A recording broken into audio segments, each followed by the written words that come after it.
Hello and welcome to this Monkey Nut Punch podcast with me, Gareth, and that one over there, Keith. So you're always polite about Nigel, but never me. I mean, Nigel was ginger. and because of that disability, I was always polite to him. There we go. I'll accept that. Right. Oh, look. Mr. Biffa the Hobbit gets the gold this week already. Oh, gold star. Well done, my friend. Mm-hmm. So, how are we doing? What's been up? Doing anything interesting recently? What's occurring? Not much. It's been a busy work week-wise. I've been glued to my desk. So from that perspective, not a lot. I watched a few things this week.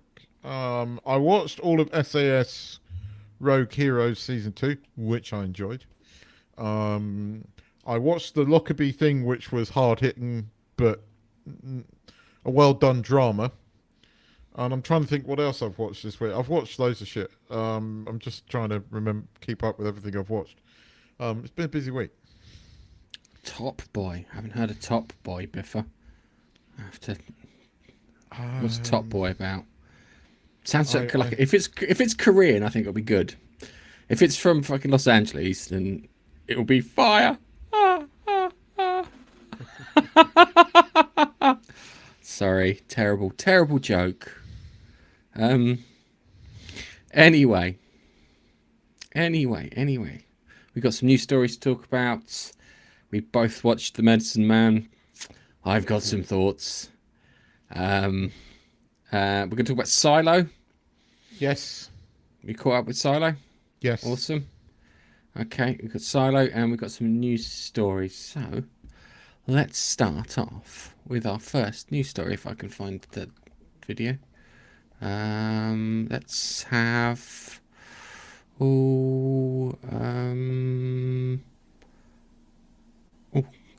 yeah, that one.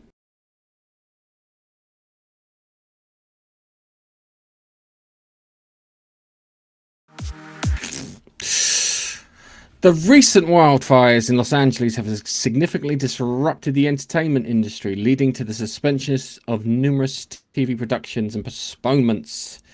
The impact on TV shows such as Grey's Anatomy, Jimmy Kimmel Live, Dr. Odyssey, NCIS Origins, After Midnight, The Neighborhood, Popper's House, Ted, Suits, and the second season of Fallout. They've affected all of those things. So the wildfires have delayed the Los Angeles County Fire Department has withdrawn filming permits in affected areas, citing unprecedented risk to life and property. Poor air quality poses health risks, prompting the studios to prioritize the safety of cast and crew.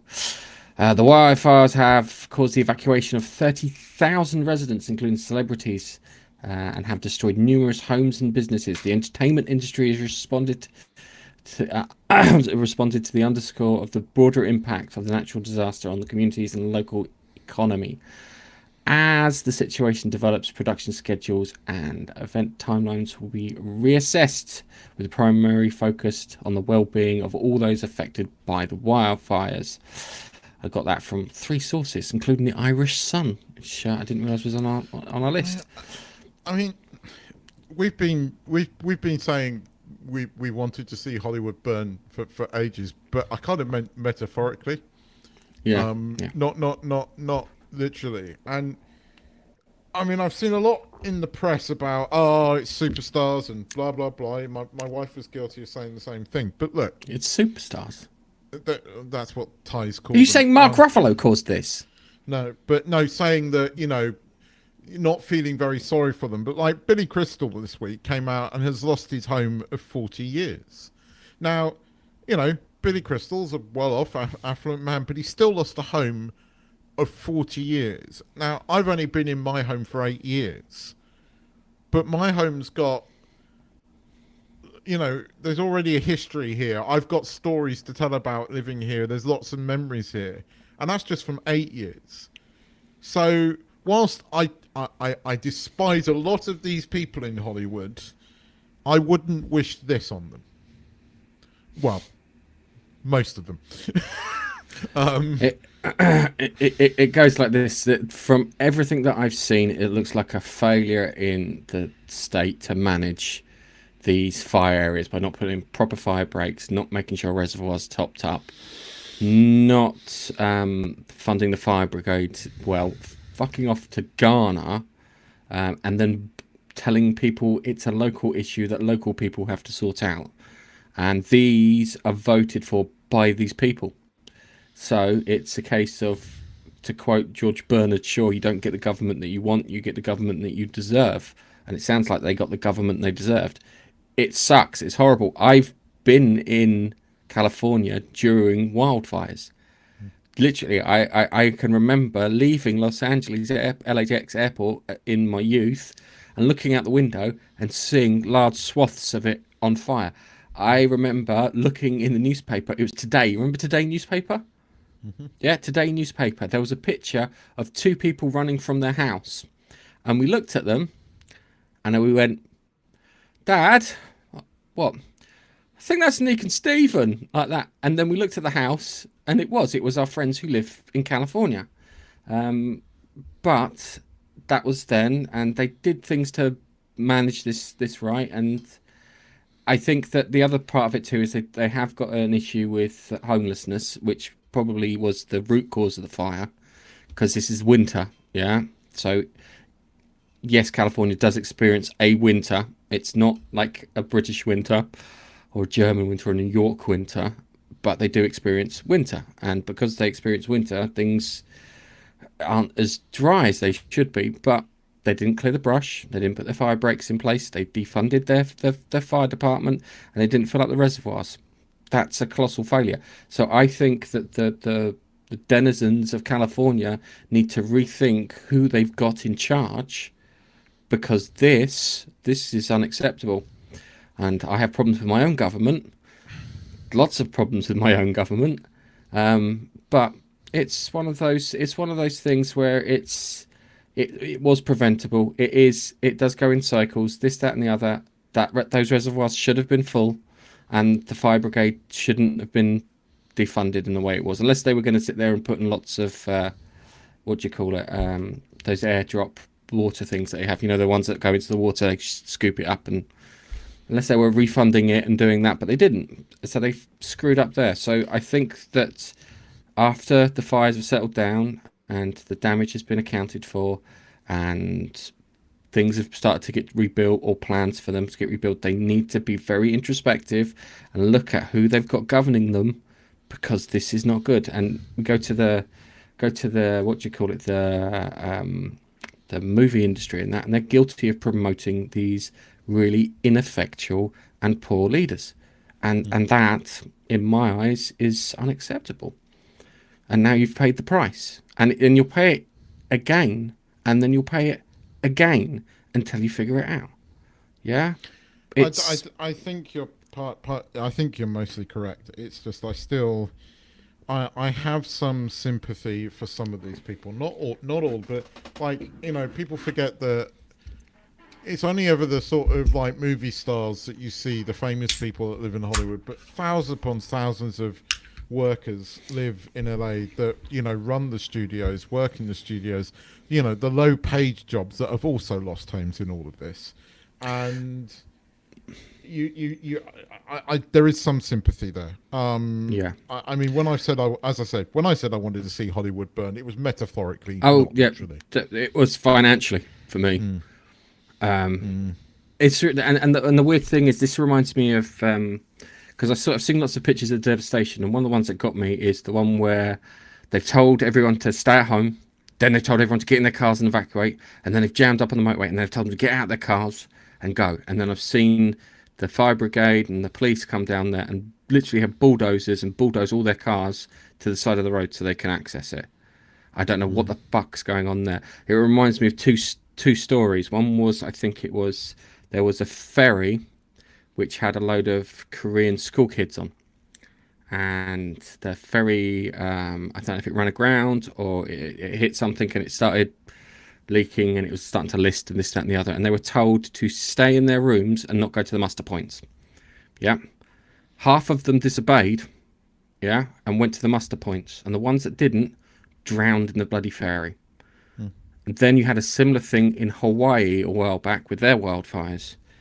And it's just this is not good, and I don't like it. These things happen at loads of places around the world. I know. I've been. And the reason one of the reasons that we focus on it so more in California is because of all the cameras, and all the celebrities, and all the money, and all this other stuff here. But this stuff happens all over the world. So when it comes to sympathy, my thoughts are there are probably other poor bastards who've had to go through similar things, but because we don't get TV coverage of it, because we don't see it, and it's not thrown down our throat. Part of me makes me feel a bit guilty for feeling towards these people that it's odd. It's a very odd way of being about it. I felt the same thing when I watched large waves of Hawaii destroyed last year, and I mean, you know, there was a personal, well, not a personal, but somebody in the chat was sort of been there and seen it and witnessed it being destroyed. I was in Australia in 92, 93 and watched the wildfires rip across the horizon there, and that was scary shit. But I whilst I agree with you that they happen everywhere, you know, I mean, again, in the comments, you know, hurt is blind to wealth. It's true. I felt sorry for Billy Crystal. I did. I would feel sorry for anybody who lost their home, because when I thought about it this morning, I thought, sure, I've only been in my home for 8 years, but I'd be devastated if it was burnt down. I'd be devastated. The memories that are already in here, you know, the pets that we've had and have lived here, the pets that are buried in this house, and it would destroy me. But having said that, there are certain people that I find it difficult to feel sorry for, like currently Mark Hamill. I don't particularly have a lot of I'm sorry, it's just the stuff he said in the press, just even regardless. But I'd still don't Keith, don't judge him by the stuff he said in the press. Judge him by the behaviour towards his own grandchildren. Yeah. That's what you want to judge him by. You can say what he wants to the cows come home. His actions are other things. And there's been a lot of mixed emotions over this week, because there are a lot of very nasty people that live in LA and in Hollywood, as we know, but there is also the thousands upon thousands of people that are low paid, that work in the studios, that have also lost their homes, and those are the people I feel sorry for, the same as I feel sorry for people anywhere around the world that loses their homes. And you're right, it's because this is where the cameras are that we see it, and again, it does happen around the world. But I still didn't want to see it literally burn, and you know, watching how quick these particular set of wildfires have caught, they have moved very, very fast, far faster than what we had when we were in Australia, and those were considered at the time Australia's worst wildfires. I mean, they've had successive wildfires that have been worse, but back in '92 they were considered the worst. And they're nothing compared to this. So if you know anything about burn acreage and stuff, the worst year for burn acreage in history was 1934 in the US. Beats everything. Seriously, beats everything. Yeah, and it's funny how people don't bring up that, or they do bring it, or they bring it up and they say it was the worst, apart from the one that happened in the 1930s, which I find very irritating. They can deal with this and they can sort this out. My advice is because one of the things that I heard was, and I think it was brought up and just I sort of popped in the chat a second ago, was the insurance companies. because insurance companies have asked the state of California to do certain actions, which they haven't done. So the insurance companies haven't insured these people. So there are a good chunk of people who are now homeless because of their poor governance there.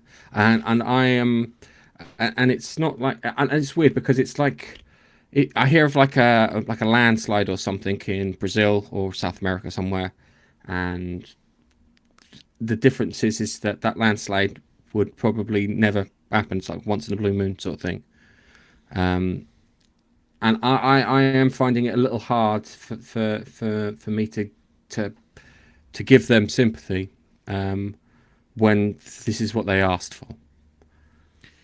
It's not there. Not like there are other people in the world who are going through worse times that probably deserve my sympathy more than these. Now, the normal people who live in Los Angeles, yeah, those normal people just get on, do their job and stuff like that. I've got sympathy for them. But as soon as you get to anyone outside that group, as soon as you get to someone who puts their ideology above practicality, sorry, you reap the whirlwind. It is, yeah. And look, I've certainly had some of those feelings this week. It will be interesting to see in the next week who comes out of this a hero. I think we will witness some movie stars that genuinely are nice people and care and will try and help. And this is where you'll see it. This is where you'll see it. I still have. Look, regardless of. I don't think it's fair to say you voted for this. No one would have voted for this, but they would have voted for stupidity potentially. And look, I'm not going to get into the huge politics of it, but my views are very similar to yours when it comes to the state of California. I think we've been very clear about this. I think there is enough evidence out there to show how badly California has been run, and I think they live in a bubble. And that is very, very true because you see it on our screens every goddamn day. The things that get me at the moment is that in this situation, I would have declared a statewide emergency. I can't call it a national emergency. Statewide emergency. Got the bloody National Guard out. Contacted the neighbouring states to see if they've got any equipment that we can borrow. Even bloody Mexico, yeah? Just to try and get some of these things sorted. I know they've got some really bad winds at the moment, but I know I've met some crazy people who can fly, and they would probably go up in there if they thought they were trying to save people. And they probably could. And I bet you if you ask any of the naval pilots or the Air Force pilots, they tell you a way of getting around it. They would figure something out. Plus, at the same time, too, there are helicopters up there observing this. If the helicopters are up there observing, why the hell can't the rescue planes and the what you call it planes do it? I don't get it. I think it feels no one sit. People talk about conspiracies, yeah, and you feel that this is something planned, yeah. I know there's Hamlin's razor. You've heard the term Hamlin's razor? Do not put down to maliciousness or can be ascribed to incompetence. I forget that, but it's. They should be doing more. They're a fucking first world country. They're supposed to be the superpower of the world, yeah? And they don't have the ability to sort this out, evacuate people and get things done. I think, we could be here all day discussing that, and I'm sure there's going to be people with various opinions. I agree with you. It doesn't look good on the world stage, what's going on here. But you and I have both, as I said, been in wildfires. They are unpredictable. I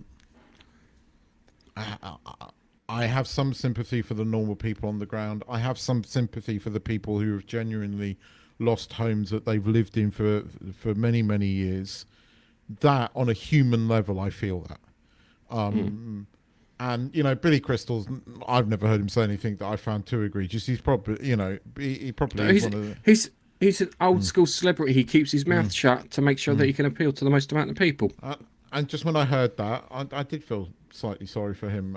I know that a lot of people have. I know Jeff Bridges has lost home, Anthony Hopkins, but Anthony Hopkins lives all around the world. So some of these, you might have lost a home, but I don't think you lost your own home. And a lot of these people that live there have many homes, but I know that, this was Billy Crystal's home that he lost, and that I feel sorry for. And as I said, there was a British journalist covering this that was literally covering her own home burning down. And again, I might not particularly like BBC or the BBC News or a lot of the journalists that work for it, but I felt some sympathy for it.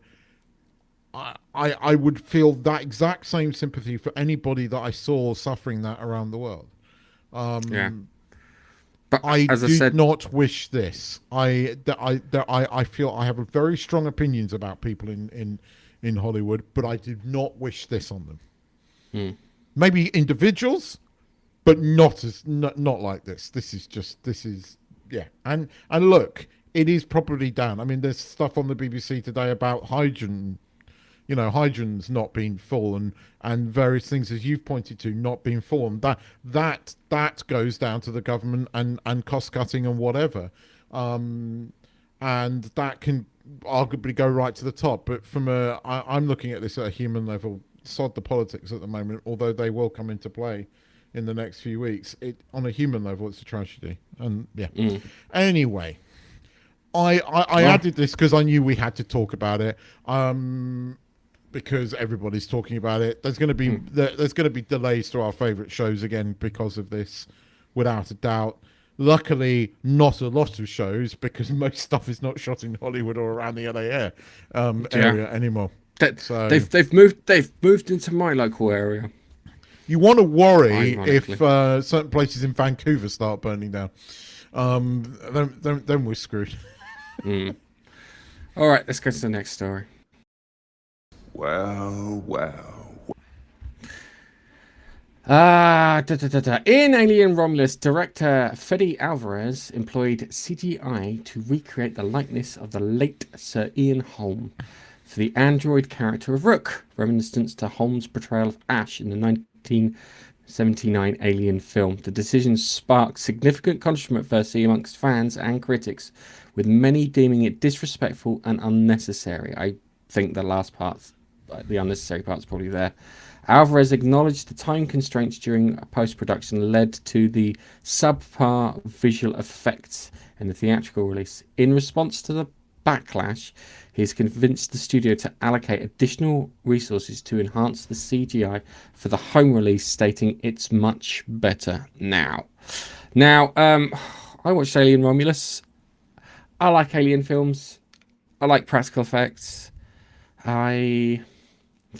The Ian Holmes bit, it made me go, hang on a second.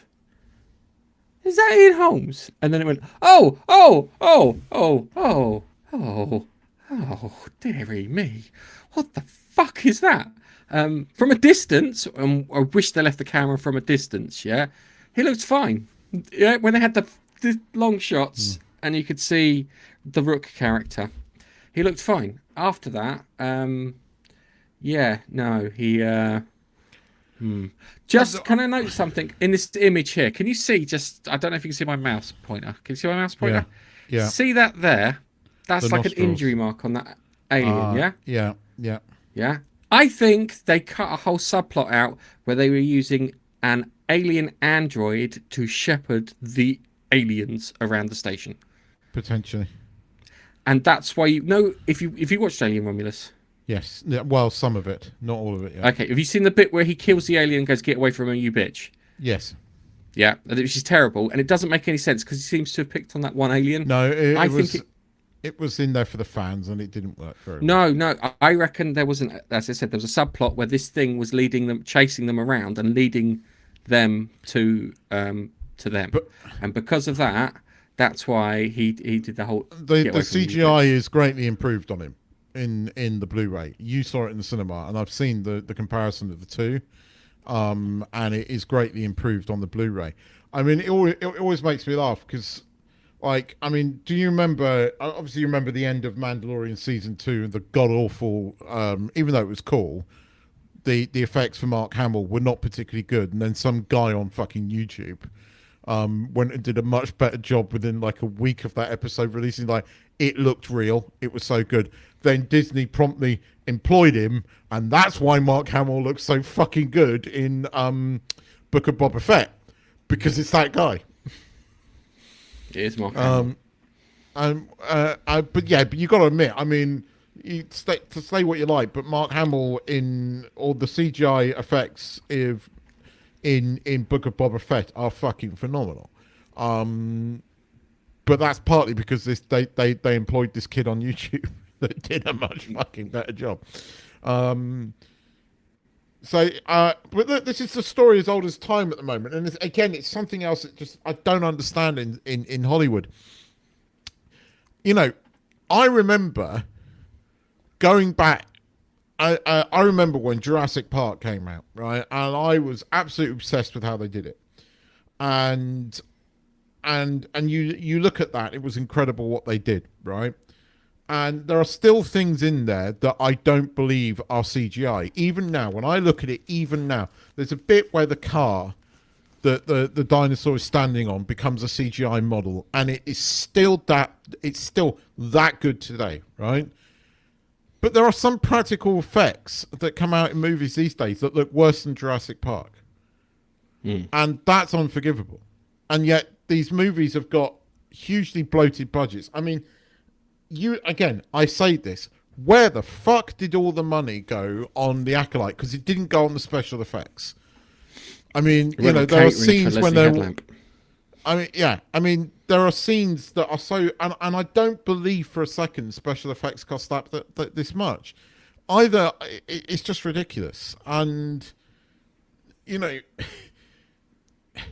what's going on with these movies where you can't get the special effects right? I mean, they literally had to invent technology to make Jurassic Park. They invented technology to make Lord of the Rings. They literally wrote a computer program in order to do the battle scenes in Lord of the Rings. And yet, you haven't got enough time to do a fucking one-man guy that's been done loads and loads of times before, right? A guy on YouTube did it in a fucking week. Right. Right. Hang on a second. There is something I must find you this video. There is. I don't know how true this is, and I have to do some research into it. Apparently, when they did the first Star Wars film, they had CGI models of X-wings flying around, and they demoed this to George Lucas, and he went, "They don't look like my X-wings because they're not dirty."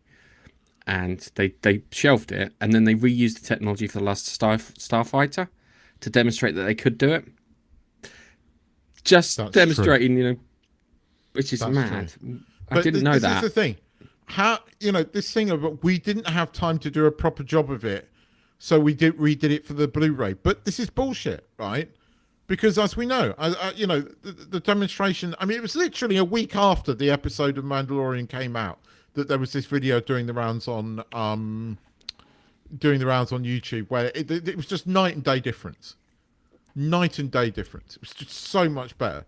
So where does this money go? It's bad management. It's bad. The thing in Hollywood at the moment is they are casting. They are not bringing in the talent. The talent has gone.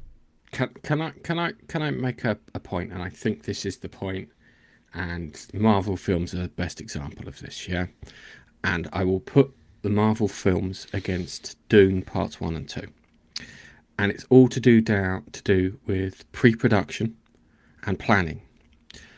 Dune had a budget less than the Marvels, yeah, and it was epic. Don't care if you like the story or not. Visually, it was epic. There were no two ways about it. Beautifully shot. Everything looked fantastic. Renders looked almost real. Yeah, it was only the fact that your brain says giant sandworms can't exist is the bit that's probably stopping it from being real. Okay, so you go through that, and that's because Denis Villeneuve went through that. He figured it all out beforehand, and he got it planned. When they do the things like the Marvels and when they do the Acolyte, yeah, they said they had the script and they had none of this stuff planned out.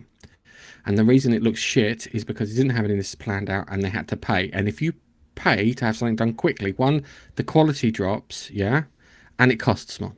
You have your little time quality, what do you call it? Time, quality, money triangle. and depending on what's the bit that leans it, it causes a distortion in your end product. And because they don't plan these things out properly, and it's like all the reshoots for Ant-Man, yeah, Ant-Man. I like Ant-Man. Ant-Man, the first two films, I like that. It was a dad-daughter kind of story, which I really enjoyed, yeah. And then the second one made a daughter an annoying bitch and made everything on the screen look like vomit. And ironically, the best scene in that is the fist fight between Ant-Man and Kang. You watch that fist fight and you got a feeling that Ant-Man's going to fucking lose here. No, apart from the view out the window, there were no fucking special effects. And it had the most amount of tension and gripped me the most in the entire thing. None of this like 100 fucking communist ants coming to rescue the day, etc. And because they don't plan and they don't get these things through, because they're too busy announcing things, yeah. The idea is you have this, you get the treatment, you confirm the treatment, you get the script, you go through your 7 drafts of your script, you then get to doing the filming and planning part of it, and you go, oh, hang on a second, we can't do these things, and then you do your next rewrites. And apparently all the people who do writing for scripts and TV always get upset because the second draft of their script is the one they want, but they get to the 21st draft of the script and they kind of hate it after a while, and they don't plan these things out because they're trying to wing it, and it doesn't work. You can't wing it with a $300 million budget. Like Indiana Jones, yeah? The only bit that was probably planned in Indiana Jones properly was the bit where you saw Indiana Jones in the past. I bet you that was the only bit that was planned properly. It's the only bit that I've seen from that film. Because it's the only bit that's actually Indiana Jones. I refuse to watch the second part of it, and I won't either. But yeah, I know what you mean. Actually, that was pretty impressive what they did there. There are moments where it's slightly ropey, but it's not a perfect technology. But it was better than a lot of it. But you're right. But yeah, I mean, I put this story in because it amused me. That, I mean, he does look a lot better. I've seen clips of the cinematic release versus the Blu-ray release or the digital download release, and it is better. I know you love alien movies. There are moments in Romulus that are quite good. Definitely see the Alien Ice. What's its face? Influences Alien Isolation. Alien. What's the other one? Oh, cracky! This is really good. Audible did really good. Out of the Shadows, with the station falling into the ring. It's annoying. It's really annoying. But saying that, he did everything on a budget of $80 million, which is the equivalent of the original Alien film. So Alien did an 80 million Alien Covenant. I know what it's talking. Yeah. See, that's the other thing. Right, I'll give you an. You might not like Alien Covenant, but film-wise, the way it looked, the way it was put together, it was done. Do you know why? Because Ridley Scott can plan, and everybody knows. They turn around and says that Ridley Scott is great at drawing storyboards. He storyboards everything out so everyone can see and everyone can understand what his vision is. That's why people like working with Ridley Scott, because he'll sit there and he'll draw what he sees in his head, so he knows what to put to film, because he can plan. But going back to the, it wasn't. I would have done the special effects, and then I would have turned around and gone, just put the original actor in there. No one gives. It wouldn't be nice. This was a nice to have, but not a need to have. Yeah. But yeah, there's some bits in that, in especially the bit where towards the end, where he's on the screen talking to the girls trying to get to escape with it. Anyway. It's annoying because that first part of that film, where they show the oppressive Weyland-Yutani kind of outpost and bits, it set a great tone for the film, and you kind of had the unknown faces and whatnot. I don't know. I like it, but I'm in two minds about it. Anyway, shall we move on to our next story? We should. Let's have Nigel. Hi, this is Nigel, and I'm talking in my lovely narrator's voice. bask in its loveliness. But don't bask for too long. We need your help. Come to YouTube and watch our videos for the love of God. Well, send Keith round to your next barbecue and he'll eat all your food. Toasty! You have been warned. Director James Mangold is set to helm a new Star Wars film exploring the origins of the Jedi approximately 25,000 years before the events of the known Star Wars movies. Mangold has expressed his desire for creative freedom, stating, "I'm not interested in being handcuffed by so much law at this point that it makes almost makes everything immovable. And if you can't and you can't please anyone." The co-writer script Bo Willman, known for Andor, Mangold on for his work on bollocks, Mangold.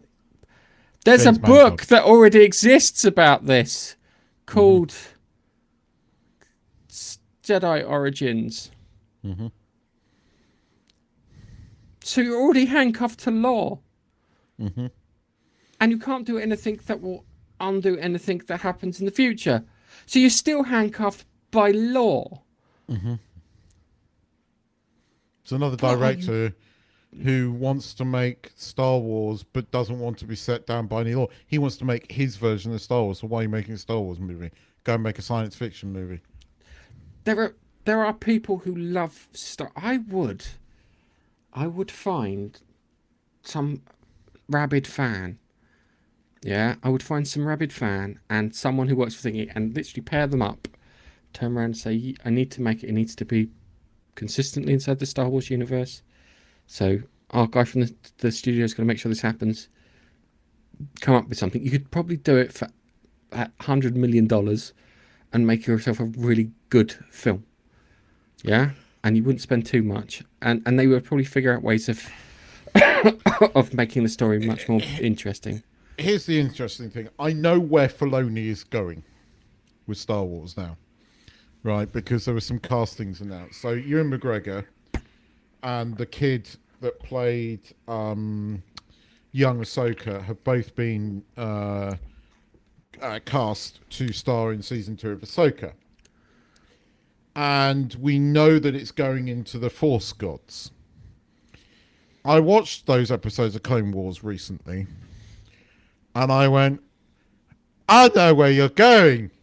Because the father says to Anakin, this is all yours. You are destined for this. What happened at the end of Ahsoka? Season 1. I don't know. I got too distracted by that one where The final scene everyone's talking is to Thingy about Orange Minge. Force Hayden. I like your paraphrasing there. Force Anakin is sitting on the planet where we know that the brother, who is played by the guy from the games who knows Star Wars, who then went on to voice Sam Witwer. Yeah, who is going to probably play the live action version, which will be fucking awesome if that's true. Anyway, basically, Anakin is going to become God. Anakin's dead. But he's not, is he? I mean, there's Force ghosts, and he's But that's a wandered ghost. the Force. That's a definition of a ghost. But Someone so were the Force.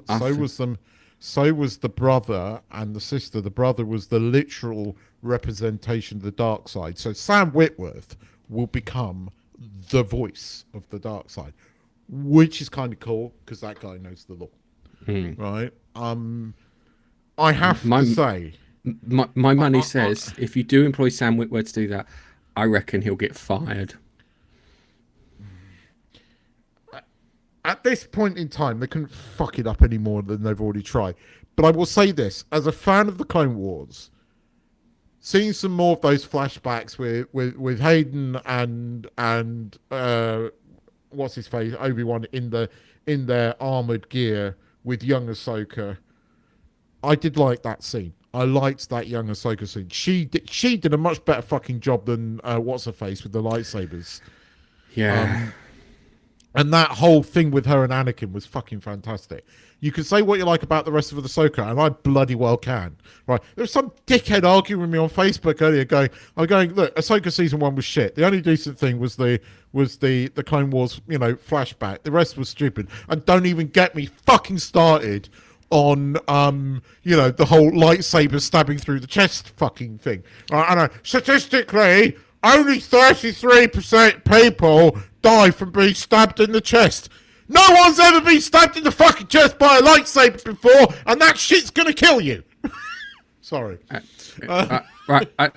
It's the fact that it's a fucking heated tube of plasma. I know. And this guy's going, well, only statistically 33%. No one has been stabbed. Okay, what about people getting stabbed in the thing with a red hot poker? How many of those survive? How about how many people have survived from being microwaved from the inside, heated up like a microwave curry? I know. Don't forget to peel back the layer and poke it for the rolls. I actually think it was a bot. I don't think it was a real person.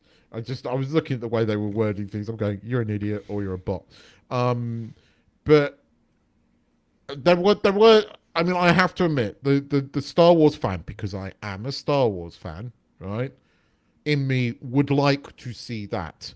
Don't get me wrong, I have no hope for Ahsoka season 2, but I know where Filoni's going with it, because he already set it in motion. And I have to say it's George Lucas approved. So, because George Lucas was involved in crafting that story.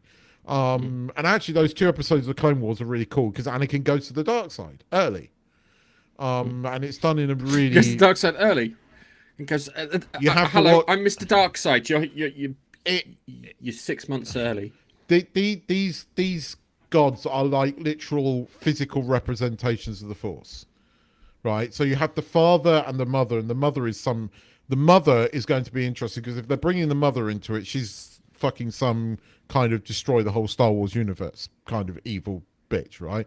But you've got Sam Witwer as the literal voice of the dark side, and then you've got the sister who got killed. And Anakin standing on that planet at the end is really fucking telling of like Filoni's gonna have him ending up as like the what's his face about him bringing balance to the Force. It's going to come true. And actually, yep, that kind of makes sense. And as a Star Wars fan, seeing Anakin become, if you watch the Clone Wars, seeing Anakin become the father figure hang on makes a second. sense. I just like to point out that Anakin did bring balance to the Force.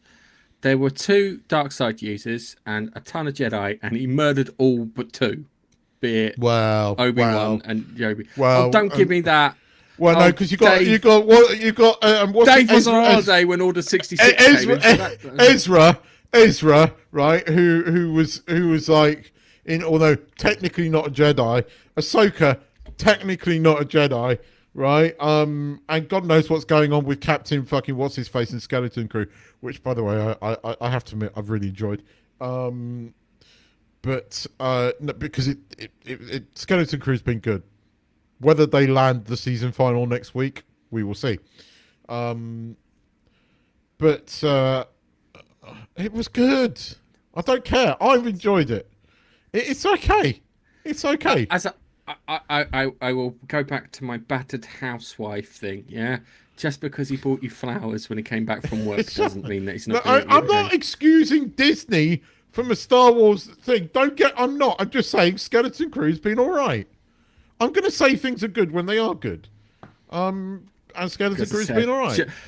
Just because he bought you flowers, Keith. You are going to watch What's His Face Andor when it comes out, and you know that if Andor season 2 is anything like season 1, it's going to be good. So we have to state it, right? Skeleton Crew's been all right.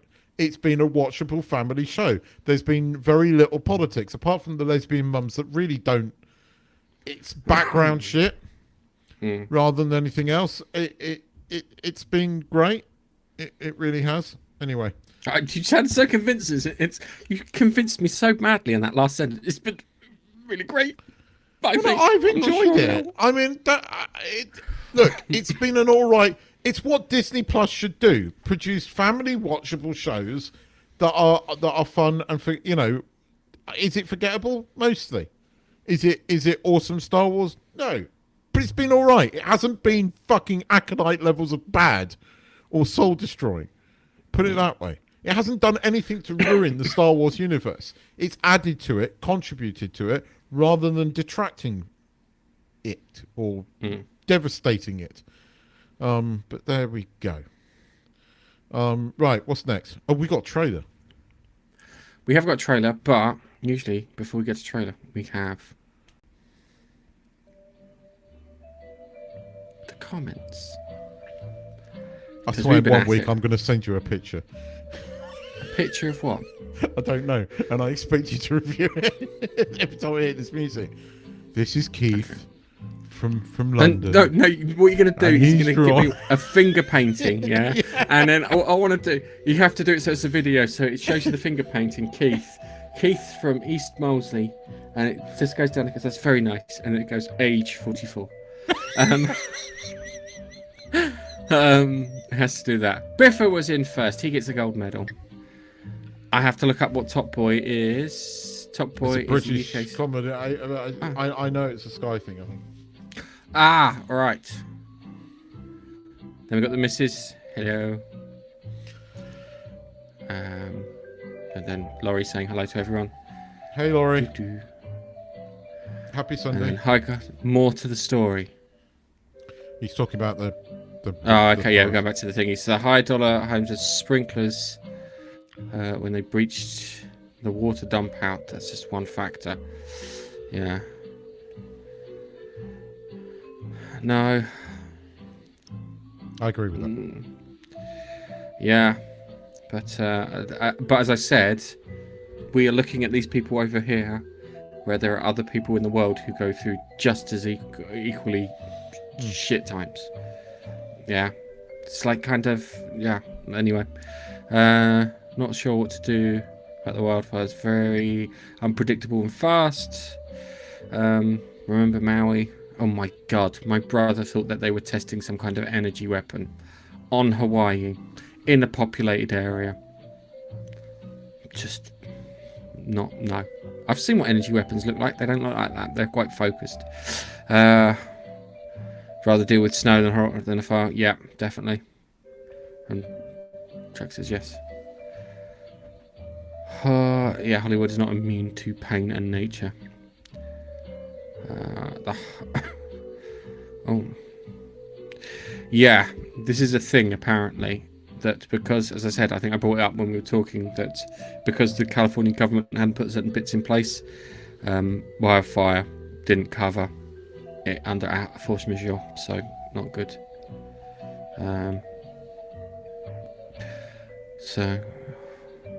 We took Maui. Okay, it is annoying. I mentioned Hawaii because Chuck told me about the places he used to go to on holiday that got burned down. I mean, yeah. Zero in Cali, no too well. See, yeah. So, my friends used to live in Pasadena. Then they moved to somewhere just outside of Anaheim. Yeah, it's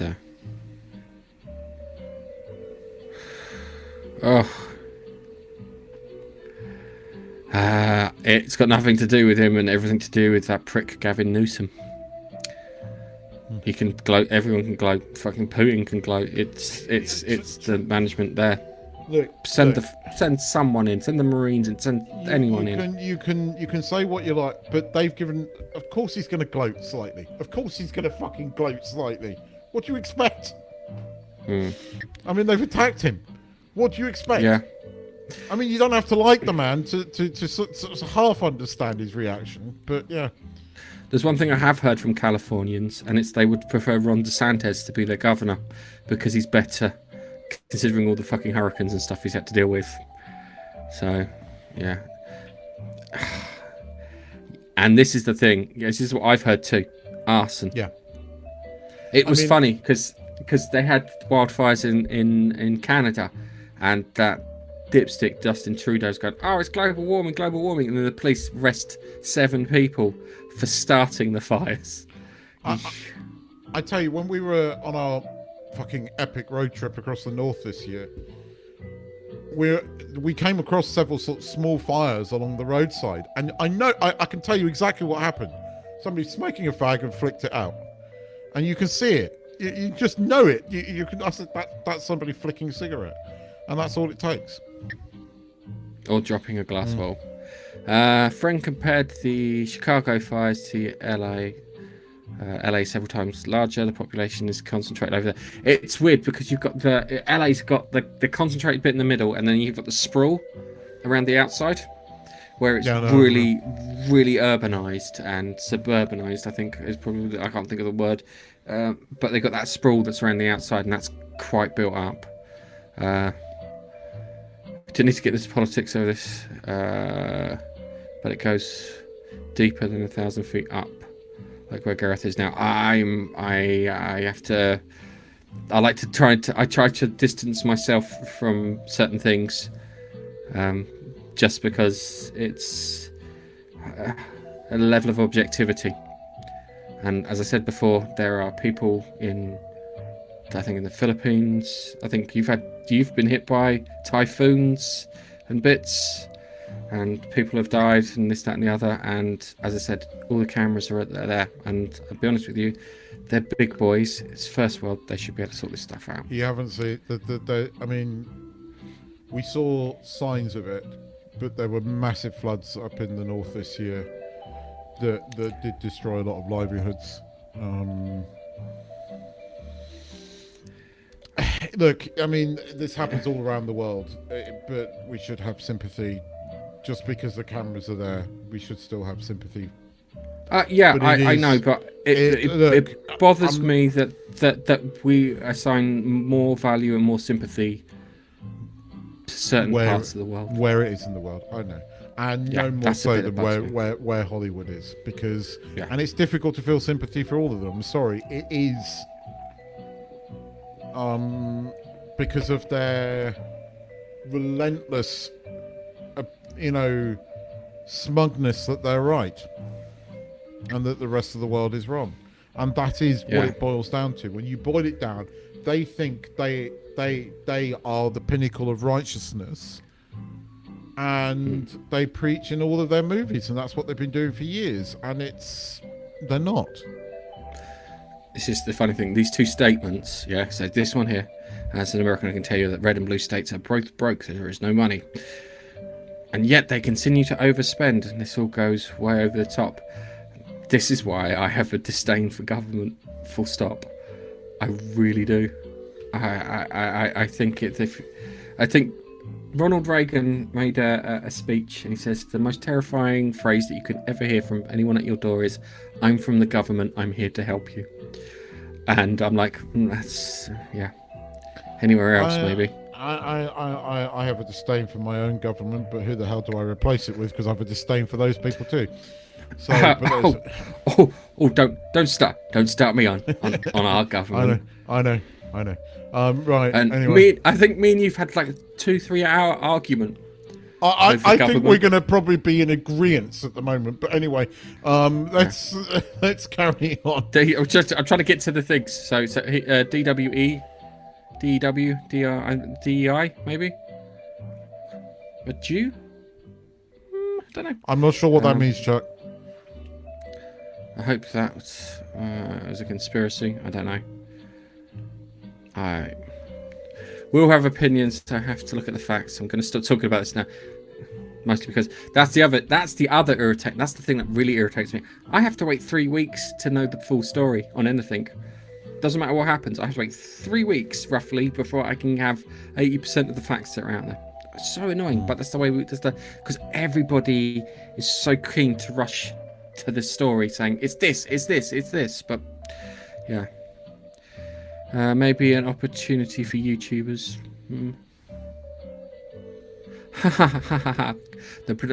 Okay. So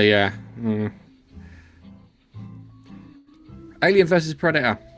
It's a good kids film. I watched that with my son when he was 10. He loved it. It is a good kids film. He prefers Aliens and Alien. He won't bring up the game. Gareth won't bring up the game. Beats me once at something and runs away. Only game I've ever beaten you on. Whoa.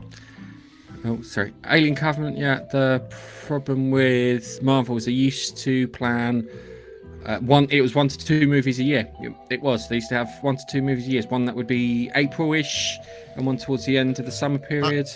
They hired people that knew what they were doing, and directors that knew what they were doing, and writers that knew what they were doing. Yeah. And they didn't let the fucking actors use them as what was it? Platforms. You see, this is my opinion on Hollywood. You make movies, not platforms. You want to be an activist, go and fucking protest. I heard a really good thing which made me sit up. I can't remember who it was, but they brought it up when someone talks about a TV show and they talk about platforms, they are talking about socially engineering a group. So when they say platform, they mean they want to socially engineer you through something that you love. Oh, I know. And it's just the way it was phrased. It was like, oh my God, I've been trying to figure out how to phrase that for years. I think we both have. I'll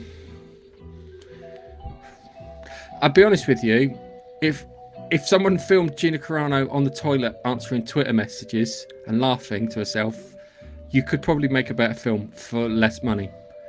And it would be funny. Go ahead, cast Phoebe Waller-Bridge as the first Jedi. Yep. James Mangold Star Wars movie slogan: "May the Force be with they them."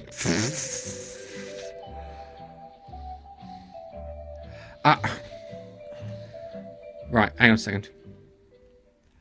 On a lighter note, you should pick our community tab. Right. I love this. I love this, right? Because I saw. So basically, right, if I get the story right, Chuck and Laurie both got each other sets of Funko Pops as each other, right? And the Laurie ones look very similar, right? The Chuck ones look slightly different, right? One is like slightly windswept, wearing sunglasses, right? And looking slightly cool. The other one is like, down to earth, handsome looking Chuck. Hang on. No, Which one do you think Chuck? Right. Hold on. I love it because it's such a man thing. It's such a man thing. It's like every man's gonna go, yeah, well, I know which one. Because I would do the same. I'm not laughing at him. I'm laughing with him because I would have done the same. Our wives' view of us are always more honest.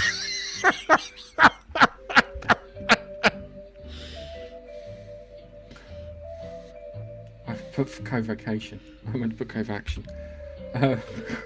I love them. I think they're really cool. I genuinely do think they're cool. I just love the fact that it was such a bloke thing. It's such a bloke thing. Give me a moment. I'm trying to find it. I want to show it. I want to show people it because it is cool. It is cool. I think they are. Along with the award that you guys got from what was it? It was a film. Syracuse Film Society or something like that, which well is like deserved as well. I'm like, kind of, dude, that's why have I not seen? Why did I take so much? Because you didn't follow me on Instagram is the first thing. I didn't know you were on Instagram. I think is the other thing. Oh crikey, where is it? JK, come on, K's. Oh, I went past it. There, Covaction Travel. Community tab. Right, let's share this because this is interesting. I like this. This made me smile. I'm outside at work, coming into the building. And where is it? There it is. This is the bit. There we go. I love it, right? So yeah, look, they're great. They're fantastic, right? They are. Okay, so one set. it's dude. It's the leather jacket and the fucking sunnies. I know that was your one. Because I would have done the fucking same. looking cool. Okay, so I that's love it. they are really good. They're really like good. them. They're really good. They are. They're really cool presents. You guys are awesome. I think they're really great presents. I just love. Right, hang on a second. Let me see. I can hear Chuck's laugh now. I hope he is laughing. Bear with me a second. Let We're me not just see. taking the piss. I No, genuinely we're not love taking them. the- I They just are know good. I would have done exactly the same thing. You see, the second set would have been me. If I was getting them done, the second set would have been me. Just I popped I the would link have in. cool sunglasses I've on. popped. I have popped the link into the chat so you can go and see it yourself. But these are I love these.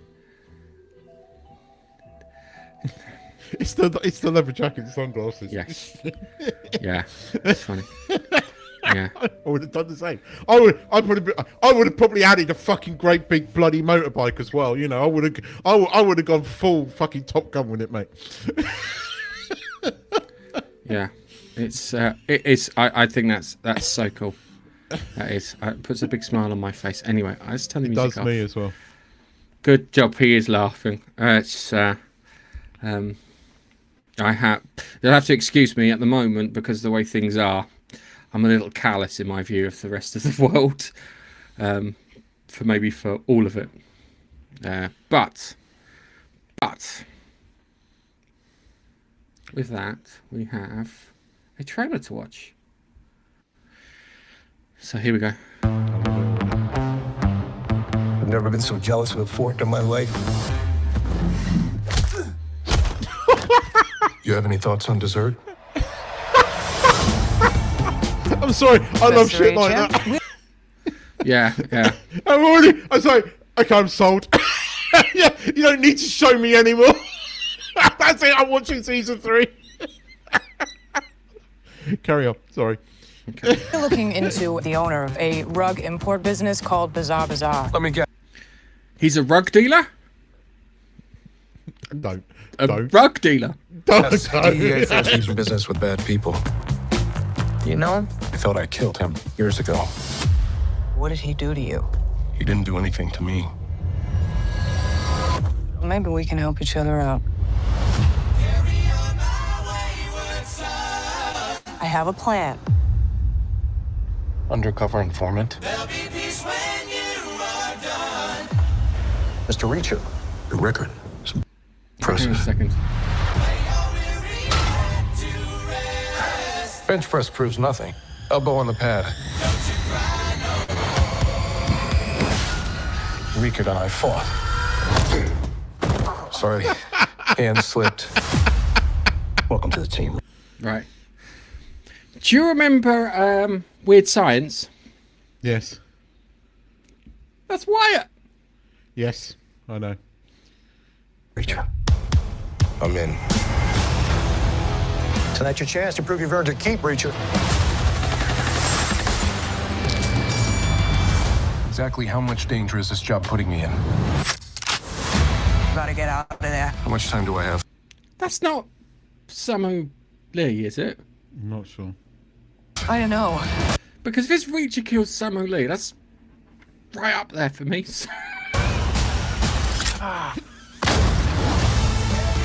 Who are you up against, Reacher? Long story. How often do you do this? Every so often. I figured out why you do what you do.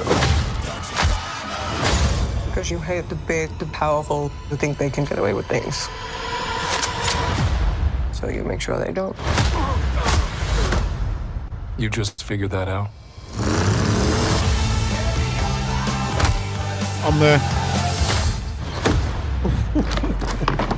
Son of a... I'm there. Yeah, I'm there for it. It looks like it's a return. I like season 2, but I understand the criticism of it. This looks like a more of a return to season 1. I'm there for it. Oh, hang on a second. What? Hi, Duncan. I was talking about you earlier, but we won't go there. He called you a whack job. No, I didn't call you a whack job. He implied it. He gave that look. Okay, I may have implied it. I didn't call you a whack job. You know when it's like, No, That's what he no, I implied. didn't do that. He implied it. Talk about energy weapons. Anyway. What do you want to talk about first? The Silo or Medicine Man? Well, that comes last. So, Okay.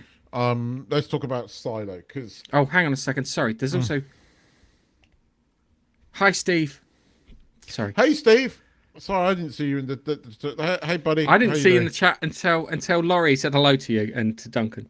Just yeah. that one as well. Chuck is going to re-release the Bear video version, the one that went to the film festival. Awesome. Okay, cool. Awesome. Right. So yeah, Silo. Silo. So it's not been as gripping. Well, you see, this is the thing, right? What's slightly annoying me is in the book, the tunnel doesn't get discovered. There is no AI running the silo, so there's no overly clever computer. Lucas Kyle becomes the Shadow quite early on, right? And he is literally, because because Juliet's already gained access to the other server room, they're just talking to each other over the servers, right? Unbeknownst to them, they are being monitored by Silo 1. And Silo 1 is very much manned by people that have a shift. And that shift lasts 3 months or 6 months, something like that. Then they go back into hibernation. So it has been the same people running the silos for 100 and 200 odd years since, the silos were started. It's the same people. Now, they seem to be going away from that storyline, so who the fuck knows what's going on? The kids were in it. I found that the young... In the book, it makes more of the fact that she's young and, 14 and walking around with a baby. Yeah. And she looked about 14 or 15 in this, walking around with a baby, and Silo didn't draw any attention to it. Kind of normalized it. I felt too normal. I felt, why do the writers think this is normal? The kid's 14 walking around with a fucking baby. Why are we not sort of having characters like Juliet going and looking at this going, aren't you a bit young? Is this a bit creepy? But Or, the tunnel's not meant... Lucas doesn't discover the tunnel, and there's no such thing as, this bloody AI voice. So, yeah, I don't know where it's going. AI voice. Well, when Lucas Carl is like, Lucas Carl, you're only the third person to find this tunnel. Lucas doesn't get read into any of this until basically when they actually trigger. Spoiler. The gas attack. Yes. No, they do one bit worse. They I won't go further. There's a lot more to this, but the tunnel is there. Okay. Did they ever bring up Silo 40? Not yet. Okay. Because Silo 40 is the one that figure out everything's going on and they manage to shut it all down. And then whatever they shut down, they managed to spread to the nearby silos too. So they could liberate them. There is a free world. Which is probably from Silo 40. Which is the end of the series. Although he's meant to be writing another one. So who knows? This is why I think season 3... This is what I don't get.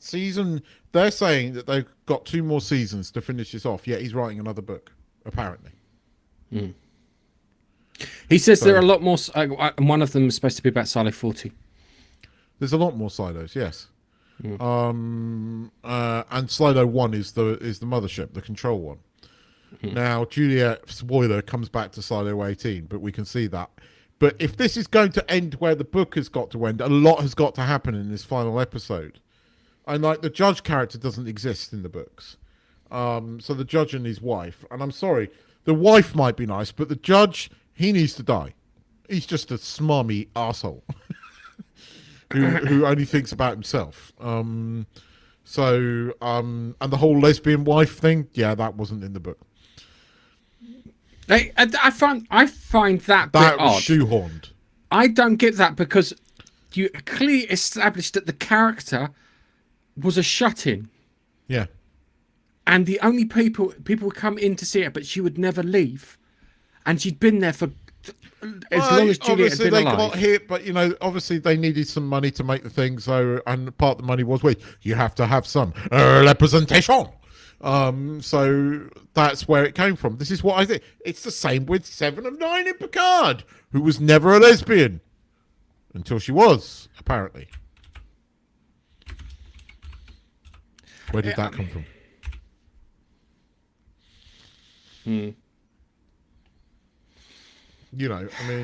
Anyway. Some of the episodes have been good, but I can't. The thing is, right? We're still in the first book, and we've had 19 episodes. They have dragged out the first book into 19 fucking episodes of TV, and it's crazy. And this whole season, I thought the first half of the season would deal with the book and then go into, we would have this mid-season thing of reveal of Silo 1, and then we would go into the backstory of Silo 1, or better yet, we would get Silo 1's backstory now that we know there is more silos, because we revealed that at the end of the thing. We would start getting the flashbacks, which we're going to have to get, right? Throughout season 2. Now, if they'd done that alongside finishing off the first book, that would have made sense, and then we could have gone into seasons 3 and 4 with the other book or books. But you cannot make the whole of season 3 a flashback. You can't do it.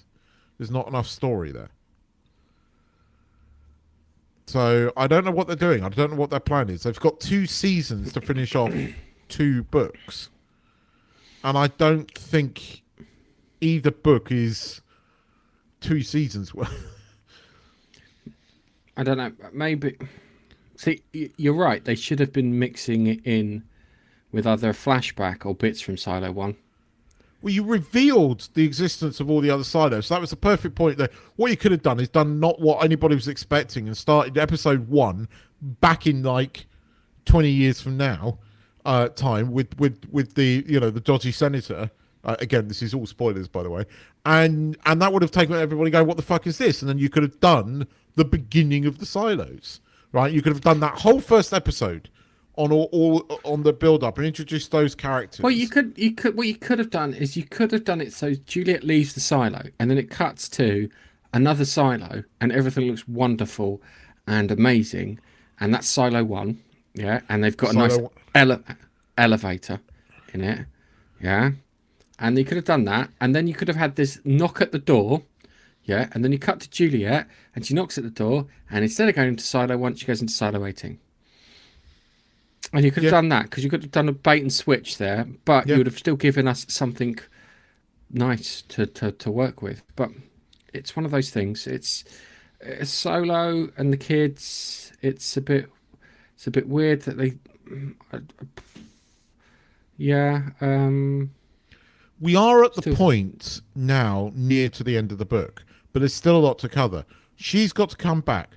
They've got to basically capture Bernard and fucking off him. Right? No, they don't off him until everything goes to shit. No, they off him. If I remember correctly. No, they off him. He gets thrown. He gets offed because there's no 2 ways around it.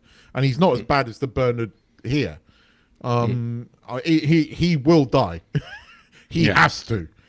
But I don't see how you do it in 1 episode. But I think we're going to get Silo 1's reveal at the end of this, or we're going to go. The final scene will be cut back to Washington, D.C. Or it will be the parade where the nukes start going off. I'm not going to spoil everything, because if people are generally into the show, I've only given you about a quarter of the spoilers for what's going on. There's still a lot more to reveal. But again, I don't see how they're going to do it in 2 seasons. But at the rate they are currently going at. Put it that way. Yeah. But there were good moments. It has not been as cohesive as season 1, but that's because they covered 2/3 of the fucking book in season 1. Can I ask you something, Keith? Are you having trouble seeing this shit in the dark? Seeing it in the dark. The stuff that happens in the dark. Are you like watching it going, Yeah. it's crap, isn't it? It's Yeah. Game of Thrones Yeah. last battle with the White Walkers crap, isn't it? Yeah. It's fucking terrible. I was going to tweet at someone on the show to, can you sort out the dark bits in the silo? Because I can't see jack shit. I haven't got HDR TV. Well, I mean, luckily I watch it most of the time on the computer because I usually watch it like in the hour before I have to start work. It's not something I save until the evening. Put it that way. Well, I save yes. it till I get home on a Friday. Yeah, it was. It's not been as good. They could have made it better. It's not been as good. It kind of feels a bit like, House of Dragons season 2, although I would say House of Dragons season 2 was slightly better than this. But look, it's not entirely bad TV, but it's not been as good. No, I agree with you. Maybe they'll stick the landing. You don't know. Maybe they could put out something really big for the landing, which I think is next They've episode. got to do the silo. They've got to do Silo 1 reveal. That's got to be the scene, or the fact that they're being watched by somebody outside of all the silos. Do that. They've got to do the some kind of reveal, and it's got to they've got, and that it has to be something around Silo 1 because it's the only thing you can do now. We know there are other silos. What we don't know, or what most people who watch this show don't realise, is there is one silo that's very different to all the other silos.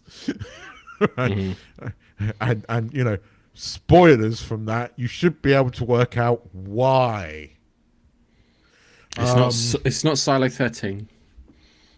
Why is there a Silo 1? Talk about it next week. Right. So We were doing John McTiernan films, and out of all the John McTiernan films, there are two that I'm not looking for. Or I wasn't looking forward to, and this is one of the two that I wasn't looking forward to. How? It's a Sean Connery film. It's got Sean Connery in it. Come on. Every film that's got Sean Connery on it at least has a certain level of casting. No. I have some very. Sean Connery was great in this film. You're not going to stand here and diss Sean Connery, are you? All right. Let me just put it this way. The first time that I watched Medicine Man, I think it was on BBC One in the late 90s, and I fell asleep. I watched it this morning.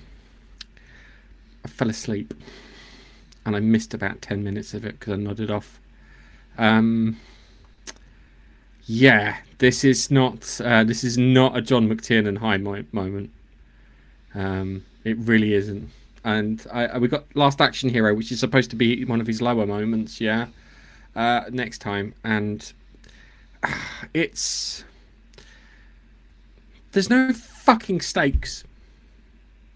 Well, it portrays no stakes and therefore has no tension. Yeah, and the relationship between Robert Campbell and Dr. Crane doesn't feel like it's there.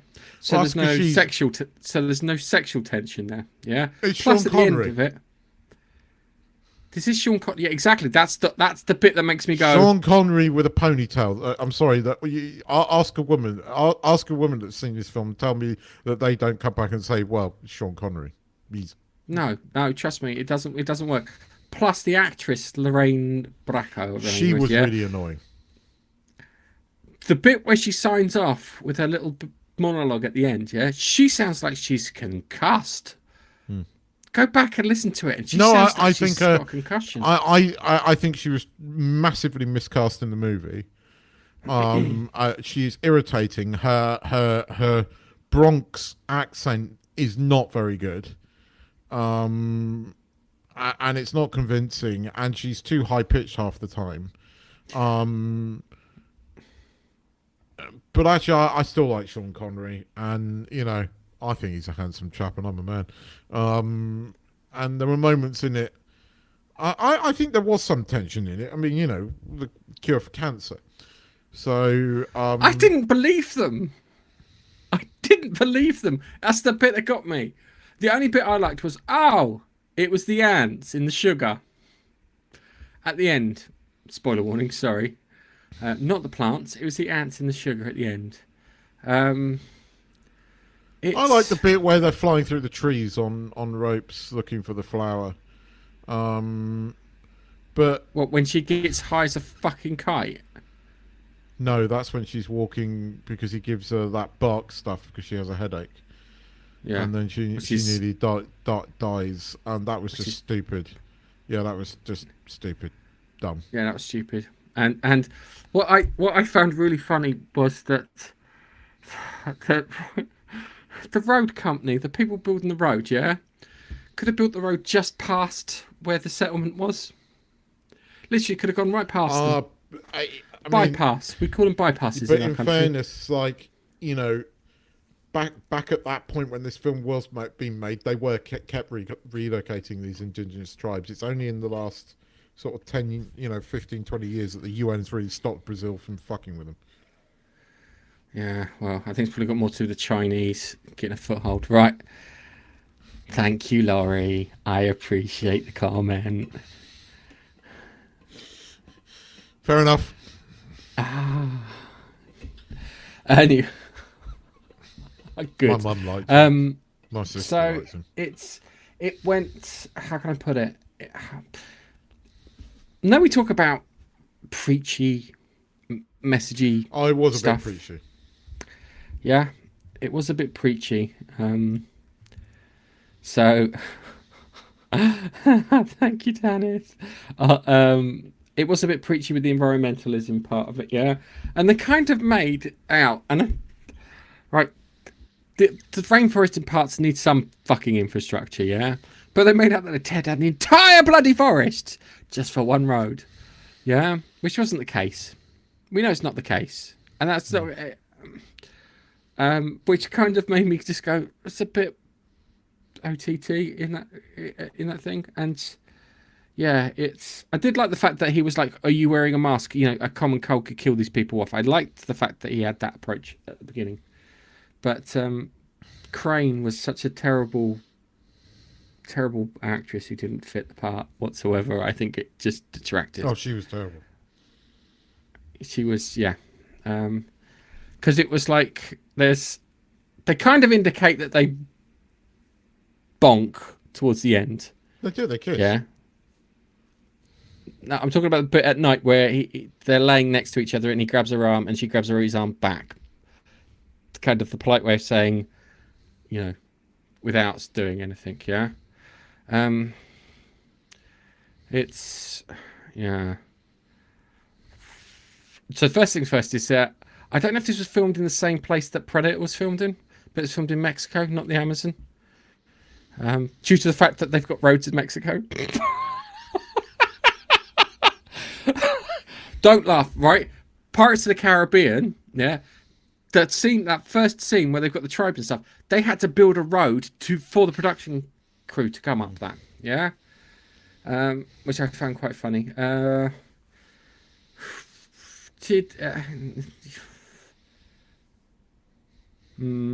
Jerry Goldsmith did the score for this, but I couldn't hear it. I couldn't hear it at all.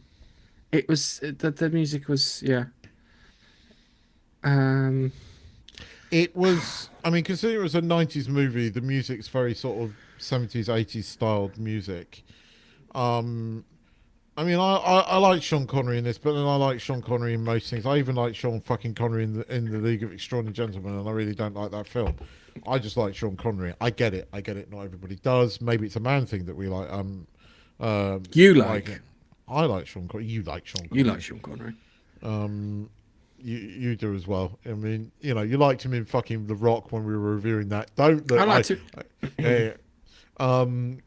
I didn't like him like you. No, I don't like. I'm not there is. I'm not getting a stirring in my trousers, Keith. I'm not You're talking worrying me. about that, although You are worrying me, Keith.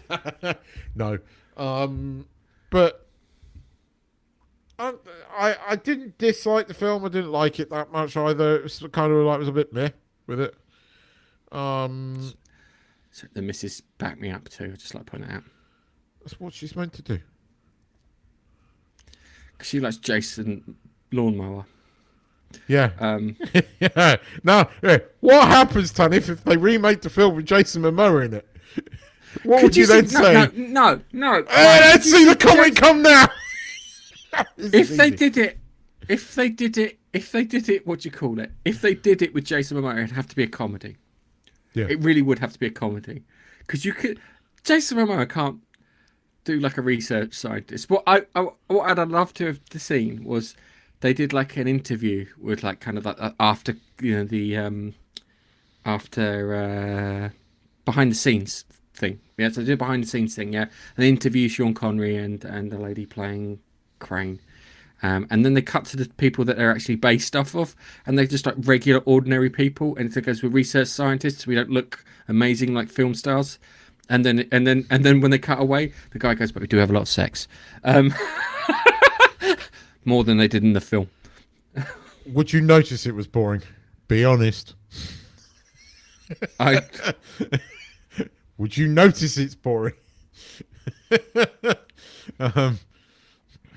Sean Bean. No. Oh, up the girls. Oh my God. Get a mop and bucket for aisle 7, please. The girls have gone off on one. Oh dear. Right. We have set them off. It's not a good movie. It's not a good movie. It doesn't tell us the good tension, stakes not there, not conveyed. Sexual tension between the two characters, romantic leads, not there. Sean Connery's good to watch, but he didn't do the job that he was asked to do. If that makes any sense. Yeah. Well, at least you're honest. In fairness, I'm trying to think who would just. I mean, in fairness, right? I did try to. I watched Madam Web, and there were moments when I didn't notice how bad it was. Let's just put it that way. Hang on, hold on. No, wait for it.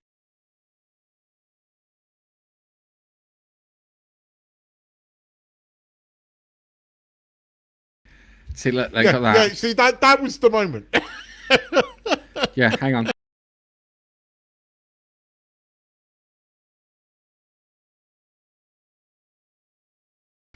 See, I had Mike Episodes 2, 4, 5, and 6, and 7 and 8 of Silo Season 2 have been fucking brilliant. Right. Tanith, I was watching the Silo, and she went, "Oh no, she's taking her clothes off. That'll probably wind up in your podcast." To which I replied, "It's too dark, I can't see a fucking thing." How do you do adjust the brightness and contrast? VLC player. Anyway. But no, it was a terrible film. And the worst thing is the next film we've got on the list is Last Action Hero, yeah? And because it deconstructs the, the action film genre. It's kind of, how can I put it? Sneered at a little. But I think I just saw and it was only supposed to be it was supposed to be quick. But we can end with Rebecca Ferguson and the music. I think my thing's a bit out at the moment. It worked for me this week, so I saw it. No, you saw it. Okay. All right. So, before we wrap this up, just to give you some time, Rebecca Ferguson or Sydney Sweeney, put in the chat, and the one that gets the most is the video that we'll play out to. Simple. Right. So Biffa and if Steve's still here are the only two that can answer this without getting into trouble. We don't know. Well, we don't know. Chuck, we don't know Biffa's. Chuck can get in trouble with the rest of us. How big are the balls? Fergie. Ready? I saw 2 seconds of Ferguson, Rebecca Ferguson. Oh yes. Okay. So Fergie, one for Fergie. Come on, Chuck, grow some balls. Now, you've just said ready. Which one? Which Never one, heard Chuck? Wife's picking Rebecca Ferguson. All right. So next time, you and I are going to go through the last action hero. It's a deconstruction of the action heroes genre. Pulls out all the tropes and things. Not very common in the 90s, but considering we've gone through all of that now, things with Deadpool and that'll be interesting to watch. Okay? Yep. Yeah, you can have, look, you can have Jason Statham. But that's all you get. And on that note, to play us out, we're going to perv over Rebecca Ferguson for about 30 seconds before we hit the outro. So you can pull your trousers down, Keith. No one's seeing anything. Bye!